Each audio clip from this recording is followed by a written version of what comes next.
In the final months of World War II, as the Third Reich collapsed beneath the weight of Allied armies advancing from every direction, American soldiers began discovering strange secrets hidden across Germany. Abandoned factories, underground laboratories, mountains filled with stolen treasures, secret weapons projects buried beneath forests and hills. Many of these discoveries were exactly what they expected. Others were not. But in one hangar, hidden away from the chaos consuming the nation, they found something that seemed impossible. It did not look like any aircraft they had ever seen. It had no conventional fuselage, no familiar tail section, no design that resembled the fighters and bombers dominating the skies of the war. Instead, it looked like a machine from another century, a sleek black wing with engines embedded inside its body. Decades before stealth technology would become reality, Germany had built something that appeared to belong in the future. The story of the Horten Ho 229 began years earlier, long before the war reached German soil. During the 1930s, two brothers named Walter and Reimar Horten became obsessed with a radical idea. While most aircraft designers focused on traditional airplanes with large fuselages and tails, the Horten brothers believed the future belonged to the flying wing. They argued that removing unnecessary structures would reduce drag, increase speed, and improve efficiency. To many engineers, their ideas seemed unrealistic. Flying wings were notoriously difficult to control. Stability problems plagued nearly every attempt to build one. Yet the brothers refused to abandon their vision. While Germany rearmed itself under Adolf Hitler, the Hortens quietly experimented with prototypes that challenged conventional thinking. As Europe drifted toward war, aircraft technology advanced rapidly. Nations competed to develop faster fighters, larger bombers, and more powerful engines. Air superiority became one of the most important factors determining success on the battlefield. German engineers produced legendary aircraft such as the Messerschmitt Bf 109 and the Focke-Wulf FW 190. These machines dominated the skies during the early years of the conflict. But as the war expanded, Germany faced an increasingly dangerous problem. Allied industrial production vastly exceeded its own. American factories produced aircraft in staggering numbers. British bombers attacked German cities night after night. The Luftwaffe found itself fighting a war of attrition it could not win through conventional means. By 1943, the situation had become critical. Allied bombing campaigns devastated German industry. Entire factories disappeared beneath waves of explosives. Oil production collapsed. Transportation networks suffered enormous damage. German leadership desperately searched for technologies capable of reversing the war's momentum. The answer, many believed, lay in revolutionary weapons, advanced rockets, jet aircraft, guided missiles, and among these futuristic projects stood one of the most ambitious concepts ever proposed, a jet-powered flying wing. The opportunity arrived through a requirement issued by Hermann Göring, commander of the Luftwaffe. Germany needed a bomber capable of carrying 1,000 kilograms of bombs over 1,000 kilometers at a speed of 1,000 kilometers per hour. The challenge became known as the 3x1000 project. Traditional aircraft designs struggled to meet these demands, but Reimar Horten believed his flying wing concept could achieve the impossible. With reduced drag and superior aerodynamic efficiency, his design offered advantages unavailable to conventional aircraft. Work began rapidly. Engineers combined the flying wing concept with the revolutionary jet engines emerging from German research programs. The result was unlike anything the world had ever seen. The aircraft's entire structure resembled a giant wing. The cockpit blended smoothly into the design. Twin jet engines were buried within the airframe. Every line seemed optimized for speed and efficiency. Looking at it today, it is difficult not to notice its resemblance to modern stealth aircraft. Decades before the B-2 Spirit would appear in American service, the Horten brothers had created something remarkably similar in appearance. Construction progressed under increasingly desperate conditions. Allied bombers filled German skies. Resources became scarce. Fuel shortages affected every aspect of military production. Yet engineers continued working because many believed these advanced projects represented Germany's final hope. Every successful test generated excitement. Every improvement inspired confidence. The aircraft seemed to validate years of unconventional thinking. For the Horten brothers, it was the culmination of a lifelong dream. For the Nazi leadership, it was a potential miracle weapon. The first prototype took to the skies in 1944. Witnesses described a machine unlike any aircraft they had ever seen. Without a conventional tail, the flying wing appeared almost unnatural as it moved through the air. Yet, it flew. Test pilots reported impressive performance. The jet-powered aircraft achieved speeds that alarmed observers. Maneuverability remained challenging, but the concept clearly worked. Germany had successfully created one of the most advanced aircraft of the war. As testing continued, rumors spread throughout military circles. Some believed the Ho 229 could evade enemy fighters through superior speed. Others suggested its unusual shape might reduce detection by radar. While modern discussions often exaggerate its stealth capabilities, there is evidence that the aircraft's design unintentionally offered characteristics later associated with radar reduction technology. Combined with its speed, this created an aura of mystery surrounding the project. But time had become Germany's greatest enemy. By late 1944, Allied armies were advancing across Europe. Soviet forces pushed relentlessly from the east. American, British, and Canadian troops advanced from the west. Cities fell. Supply lines collapsed. Fuel shortages crippled military operations. Factories struggled to maintain production. Even the most advanced technology could not escape the realities of a collapsing nation. Inside Germany, engineers worked feverishly. Every day mattered. Every delay reduced the chances that the aircraft would reach operational service. New prototypes entered construction. Additional testing continued. Plans emerged for mass production. Yet the war moved faster than the engineers could work. Allied forces approached the facilities where these secret projects were hidden. Bombs destroyed transportation networks needed to move materials. Skilled workers disappeared into military service or became casualties of war. Then disaster struck. During one test flight, a prototype crashed, killing the pilot. The accident highlighted the difficulties associated with such a radical design.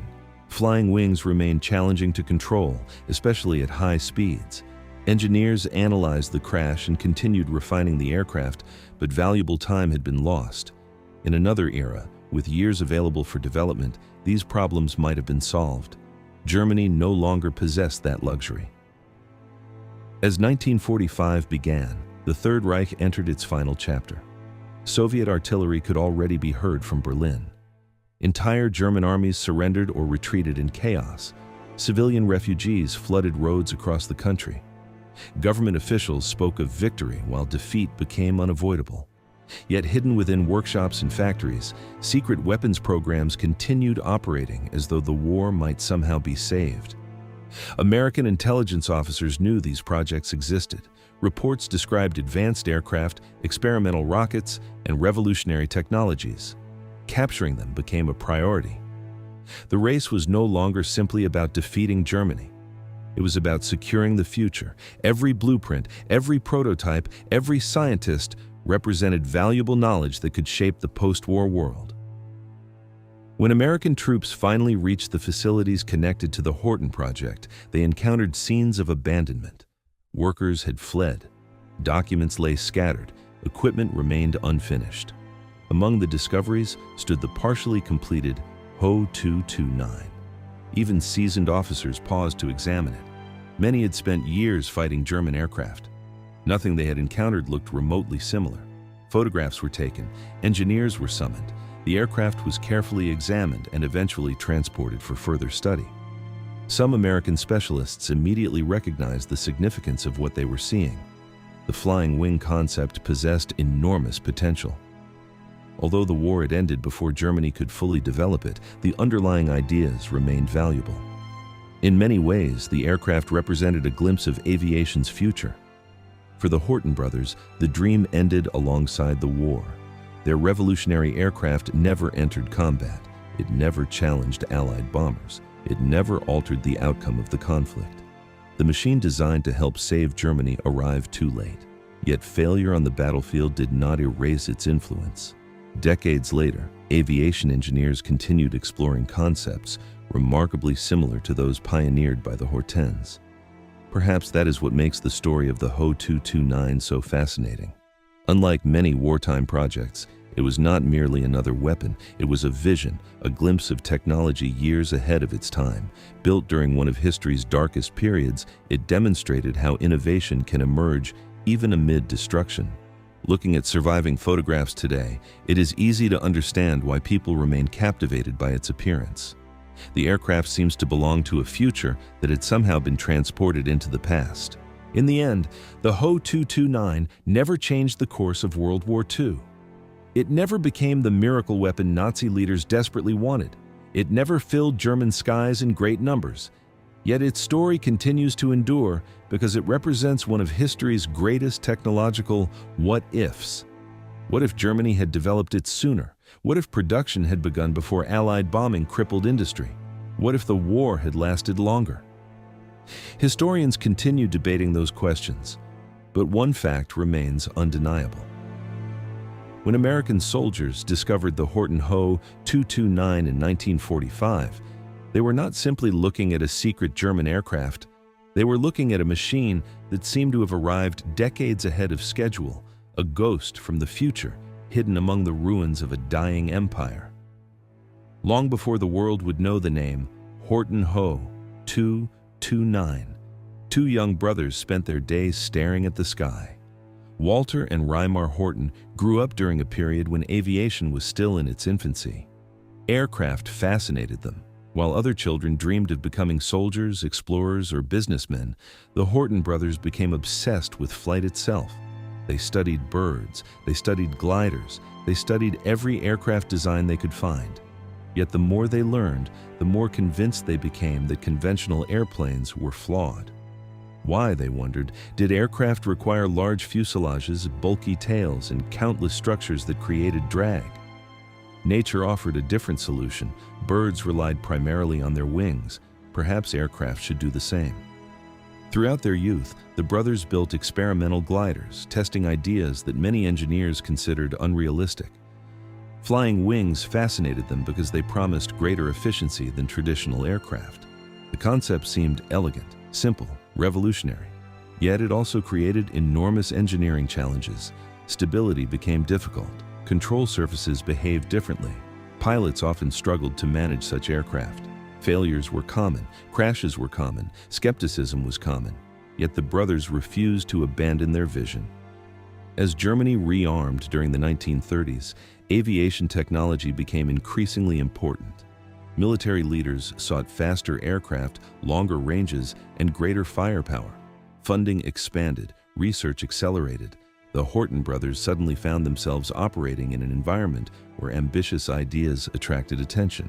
Their prototypes demonstrated enough promise to earn support from certain military officials who believed unconventional thinking might provide strategic advantages. Then the war began. At first, Germany seemed unstoppable. Blitzkrieg tactics shattered enemy defenses. Air superiority allowed rapid advances. The Luftwaffe became one of the most feared air forces in the world. Yet beneath these victories, aviation technology continued evolving at a remarkable pace. Engineers across multiple nations searched constantly for new breakthroughs. Piston engine aircraft approached their performance limits. A new era was approaching. The arrival of jet propulsion changed everything. For centuries, flight had depended upon propellers slicing through the air. Now, engineers introduced engines capable of generating unprecedented thrust. Aircraft suddenly possessed the potential to fly faster than anything previously imaginable. Germany became one of the first nations to pursue operational jet aircraft aggressively. The famous Messerschmitt Me 262 emerged from these efforts, astonishing observers with its performance. Allied pilots often found themselves unable to catch it. Yet the Horten brothers saw something even more exciting. If jet engines could be combined with a flying wing, the result might create one of the most advanced aircraft ever conceived. As the war turned against Germany, political pressure intensified. Hitler increasingly demanded miracle weapons capable of reversing the nation's fortunes. These projects became known as Wunderwaffen. or wonder weapons. Rockets, advanced submarines, guided missiles, jet fighters, every new technology carried the hope of altering the course of the conflict. Engineers found themselves operating under immense pressure. Success could attract enormous support. Failure could carry serious consequences. Within this environment, the Ho 229 acquired an almost mythical status. Reports circulated describing astonishing speeds and remarkable efficiency. Some military officials viewed the project as a glimpse of salvation. Others remained skeptical. Germany had many advanced projects underway, but resources had become scarce. Fuel shortages worsened. Skilled labor disappeared. Factories suffered relentless attacks from Allied bombers. Every day became a race against collapse. Meanwhile, the skies above Germany transformed into battlefields, unlike anything previously seen. Thousands of Allied bombers crossed Europe regularly. Massive formations filled entire horizons. Day after day, they struck industrial centers, rail networks, oil facilities, and military factories. German cities burned. Production suffered. The pressure on engineers became unbearable. They knew their revolutionary aircraft needed time. Yet, time was exactly what Germany no longer possessed. Test pilots faced extraordinary risks. Flying a machine unlike any aircraft before it required courage few people could imagine. Every flight generated valuable data. Every landing represented a small victory.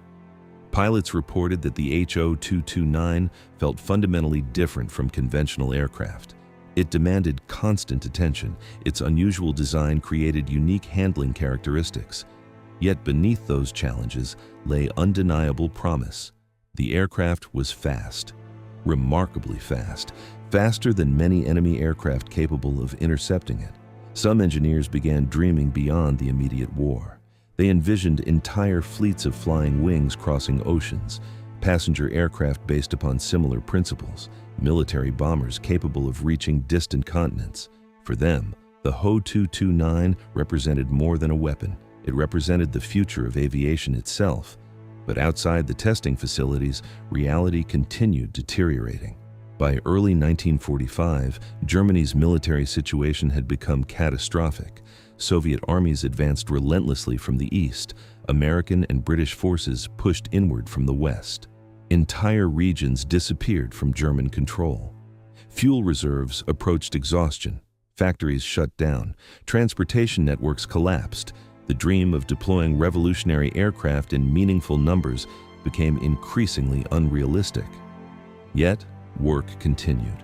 Engineers arrived each morning. Mechanics assembled components. Designers refined calculations. Pilots prepared for additional tests. Everyone understood the situation. Everyone understood the odds. But many continued because they believed the aircraft itself deserved to exist, regardless of the war's outcome. Then came the final collapse. Cities surrendered. Military units disintegrated. Government institutions ceased functioning. The Third Reich, which had once seemed destined to dominate Europe, crumbled with astonishing speed. As Allied forces advanced deeper into Germany, secret facilities were abandoned, documents were burned, equipment was destroyed, scientists fled. Chaos spread everywhere. American intelligence teams moved quickly. They had learned valuable lessons from the war. Technology mattered. Capturing advanced research could shape the future balance of power. Special units were assigned to locate German scientists, secure secret projects, and recover experimental equipment. This effort would eventually become part of a larger operation known as Operation Paperclip. When investigators examined the remains of the Ho 229 project, many were stunned. They expected advanced aircraft, they expected jet engines, but the flying wing represented something different, something unusual, something that seemed disconnected from the era in which it had been built. Pieces of the project were collected and transported for analysis. Engineers studied its structure, they examined its aerodynamics, they reviewed design documents and test reports. While the aircraft itself never reached operational service, the ideas behind it survived, and those ideas refused to die. Decades passed, the war became history, the ruins of Germany were rebuilt. A new world emerged from the ashes of the old one. Yet, within aerospace engineering circles, the flying wing continued attracting attention. Researchers repeatedly returned to the same conclusion that had fascinated the Horten brothers years earlier. Flying wings offered remarkable aerodynamic advantages, reduced drag, improved efficiency, greater performance potential. The challenges remained difficult, but technological advances gradually made solutions possible. Then, many years later, a new aircraft appeared. It emerged from secrecy beneath the deserts of the United States, black, mysterious, unlike anything most people had ever seen, the B-2 Spirit. Immediately, historians noticed similarities: the smooth contours, the absence of a traditional tail, the unmistakable flying wing configuration. Of course, the B-2 was vastly more advanced. It incorporated technologies unimaginable during World War II. Modern computers solved stability problems that had challenged earlier designers. Advanced materials enhanced performance. Stealth technology transformed survivability. Yet the visual resemblance remained impossible to ignore. The dream that had driven two young brothers decades earlier suddenly seemed alive again. This connection sparked endless debates among historians and aviation enthusiasts. Was the Ho 229 truly the world's first stealth aircraft? Did it directly influence modern designs? How far ahead of its time had it actually been? Opinions varied. Evidence remained incomplete. Some claims became exaggerated over the years. Others remained surprisingly plausible. What nobody disputed was the aircraft's uniqueness. The Ho 229 looked futuristic in 1945. It still looks futuristic today. That alone explains much of its enduring fascination. Most military machines eventually become relics of their era. Their designs reveal the technological limitations of their time. But the Ho 229 appears different. Looking at photographs of the aircraft, it feels strangely disconnected from the 1940s. It seems less like a product of World War II and more like an artifact misplaced in history. Perhaps that is the true reason its story endures. Not because it changed the outcome of the war, not because it entered combat, not because it became a wonder weapon, but because it represented a rare glimpse into an alternate future, a future that never arrived. As American soldiers walked through abandoned facilities in 1945, they believed they were witnessing the end of a secret German project. In reality, they were witnessing something else: the survival of an idea. Governments would rise and fall, empires would disappear, wars would end. Yet the concept embodied by the flying wing would continue evolving long after the Third Reich vanished from history. The Horten Ho 229 never saved Germany. It never altered the outcome of World War II. It never fulfilled the ambitions of those who built it. Yet, nearly 80 years later, people around the world still look at its silhouette and feel the same sense of wonder. Because hidden among the ruins of a dying empire stood a machine that seemed impossible. A machine that appeared decades ahead of its time. A machine that reminded the world that innovation often survives long after the people and nations that created it have disappeared. And perhaps that is the greatest irony of all. The aircraft designed to help win a war is remembered not for the war itself, but for the future it seemed to predict.